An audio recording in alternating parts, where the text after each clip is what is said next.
નમસ્કાર, જય સ્વામી નારાયણ। તો આ વિડીયોની અંદર આપણે મહંત સ્વામી મહારાજની ઇત્તર પ્રવૃત્તિ, બીજું એમના મિત્રોનો અનુભવ, બીજા બે પ્રસંગો જોવાના છે અને પતંગ એટલે કે મકર સંક્રાંતિના દિવસે એક વખત સરસ મજાની રમૂજ જે બની છે એના વિશે વાત આ વિડીયોની અંદર કરવાની છે। તો જોડાયેલ રહો આ વિડીયોની અંદર। તો સામાન્ય રીતના લોકની અંદર તમને જોવા મળશે કે દરેક વ્યક્તિ કોઈક એક ક્ષેત્રની અંદર એક્સપર્ટ હોય, એને બીજું કંઈક કામ દો ને તો ન હોય, પણ મહંત સ્વામી મહારાજ તેનાથી કંઈક અલગ હતા। શા માટે? કારણ કે બાળપણની અંદર એમની જે ઇત્તર પ્રવૃત્તિની અંદર એમને જે ગુણ પ્રાપ્ત કર્યા હતા, એમને જે ક્રમાંક પ્રાપ્ત કર્યા હતા ને, એ જોઈને આપણને લાગે કે ના, મહંત સ્વામી મહારાજ બાળપણમાં પણ ઇત્તર પ્રવૃત્તિ ભણવાની સાથે સાથે ઇત્તર પ્રવૃત્તિમાં પણ માહિર હતા। તો એના પ્રસંગો આપણે જોવી। તો રમત ગમતમાં પણ કુશળ, એમની સ્કૂલની અંદર જ એક નિયમ ફરજિયાત કે જેમ ફૂટબોલ, કબડ્ડી, પછી શૂટિંગ, મુક્કેબાજી, આ બધામાં ફરજિયાત ભાગ લેવાનો જ તે। અને એનસીસીમાં 4 વર્ષીય જે અભ્યાસક્રમમાં હતા એ તાલીમમાં એમને સર્વોચ્ચ ઉત્કૃષ્ટ દેખાવ કર્યો। અને બીજું કે ચોથી જે બોમ્બે બટાલિયન હતી એના સભ્ય તરીકે તેમને શૂટિંગમાં લાભ લીધો ને તો એમને 50માંથી 49 ગુણ પ્રાપ્ત થયા। તો જો શૂટિંગમાં પણ માહિર હતા। અને એમને ઘરની નજીક એક આંબાના 2 વૃક્ષો હતા, એના 20 ફૂટ દૂર એક છે ને કહેવાય કે અરીઠાનું ઝાડ હતું, ત્યાં એમના મિત્રો સાથે ઘણી વખત રમતા હતા। અને કેરીઓ જે સરસ મજાની ઉનાળાના સમયમાં આવતી હતી, કેરીઓનો પણ આસ્વાદ માણતા હતા। તેઓ પતંગ વિશે સરસ મજાનો એક પ્રસંગ કહે છે, ઘણી વખત આ બોલેલા છે કે મેં જીવનમાં એક વખત પતંગ ચગાવેલી અને 17 પતંગ કાપ્યા એક જગ્યાએ ઊભા રહીને, અને છેલ્લે એ પતંગ કેમ કપાણું, મેં જવા દીધી, કપાણું જ નહીં, જવા દીધી, કારણ કે જે મારો દોરીનો જે દડો હતો ને એ દોરી એમાંથી ખૂટી ગઈ હતી, એટલે કે દોરો ખૂટી ગયો, એટલે પછી મેં પતંગ જવા દીધી। તો આવો સરસ મજાનો રમૂજી પ્રસંગ પણ મહંત સ્વામી મહારાજ ઘણી વખત કહે છે।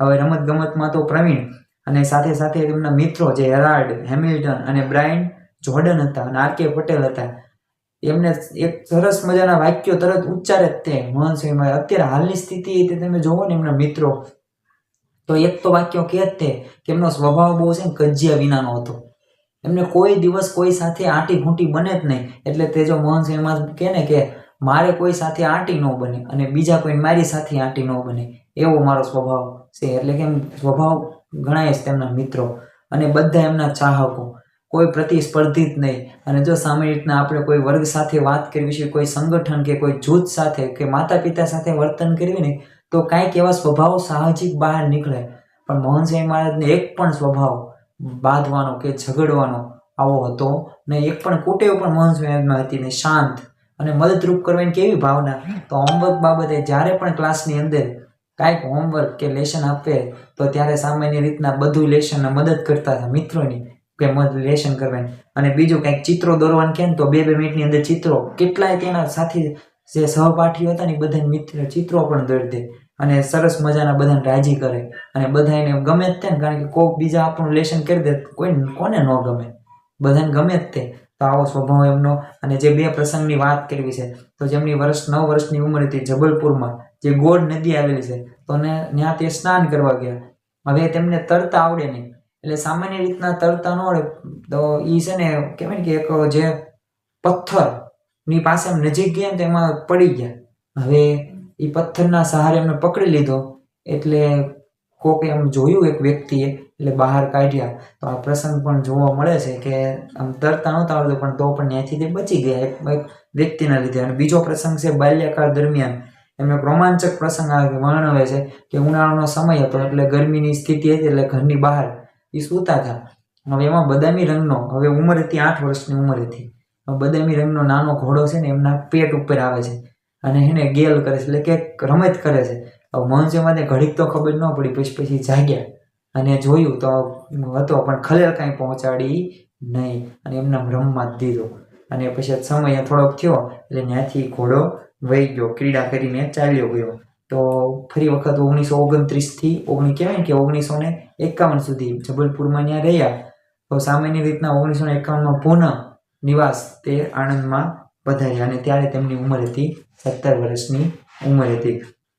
હવે એમનામાં સહન શક્તિનો ગુણ તમને વિશેષ કરીને જોવા મળે છે। એમને જો એ 83 વર્ષની ઉંમરે ગુરુપદે આવ્યા, આ બધું તો છે જ તે, પણ સાથે સાથે તેમને પત્રો, વિચરણ, આ બધી સેવા પણ વિશેષ કરી અને સહાનુભૂતિ પણ અને યાદશક્તિ તમને જોવા મળે. અને બીજું કે સ્વભાવ કેવો, વ્યક્તિત્વ કેવું, પર્સનાલિટી તે તમને જોઈને જ ખબર પડી જાય કે ઓહો આ કંઈક આમાં કંઈક સત્વ રહેલું છે.